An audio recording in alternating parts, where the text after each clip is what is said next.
अयोध्या की हार से हिंदू सबक ले चुका है। अब हम एकजुट हैं और जातियों में नहीं बटेंगे।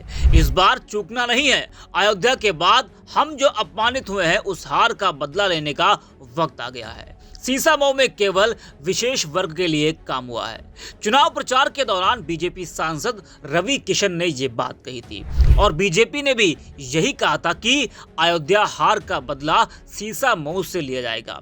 लेकिन हुआ क्या? सीसामऊ की जनता ने समझदारी से काम लिया और नसीम सोलंकी को जिता दिया।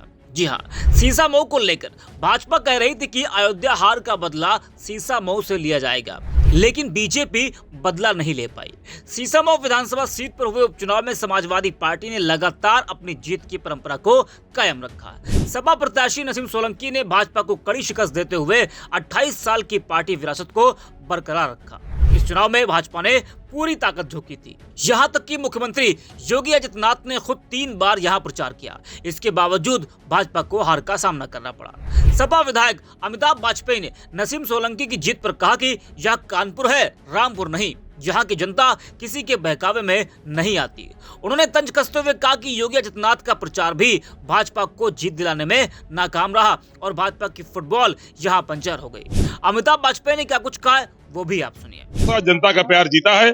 फिर से एक बार कानपुर के लोगों ने साबित किया कि ये कानपुर है, ये रामपुर नहीं है और यहाँ किसी अहंकारी का अहंकार चलने वाला नहीं है। मुख्यमंत्री की 3 दौरे के बाद भी कानपुर ने वही किया जो कानपुर हमेशा करता आया है। ये फुटबॉल ये अहंकार का प्रतीक है और ये अहंकार हारा है, ये फुटबॉल पंचर हुई है। तो नसीम सोलंकी की जीत पर अमिताभ वाजपेयी ने यह बड़ा बयान दिया है। नसीम सोलंकी 8,629 वोटों से जीती। नसीम ने इस चुनाव में वो कमाल कर दिखाया जो शायद अच्छे राजनेता नहीं कर पाते। शिवलिंग पर जल चढ़ाने से लेकर कार्यक्रम में इमोशनल होने तक का पूरा फायदा उन्हें उपचुनाव के नतीजों में मिला। बता दें कि सीसामऊ उपचुनाव की यह जीत न केवल सपा की ताकत को दर्शाती है, बल्कि यह भी साबित करती है कि जाति और धर्म के समीकरणों से परे जाकर जनता ने सोलंकी परिवार को अपना समर्थन दिया। यह जीत सपा की मजबूत पकड़ और भाजपा के लिए एक बड़ी चुनौती के रूप में देखी जा रही है। वही चुनाव में हार के बाद भाजपा प्रत्याशी सुरेश अवस्थी ने स्वीकार किया है कि हिंदू वोटों के बंटवारे के कारण पार्टी को हार का सामना करना पड़ा। उन्होंने कहा कि अगर हिंदू वोट एकजुट रहते तो भाजपा यह सीट आसानी से जीत सकती थी। सुरेश अवस्थी ने क्या कुछ कहा है वो भी आप सुने। कहाँ लग रहा है? कहीं ना कहीं हिंदू वोटों में जो हम लोग सोच रहे थे कि बंटवारा नहीं होगा, लेकिन हिंदू वोटों में बंटवारा हुआ है। हाँ। वही हमारी आगे अभी रिजल्ट आने वाला है। उसी में हिंदू वोटों में बंटवारा नहीं होता तो कटोगे बटोगे जैसे नारों से क्या लगता है आपको? हिंदू एकजुट नहीं हुआ?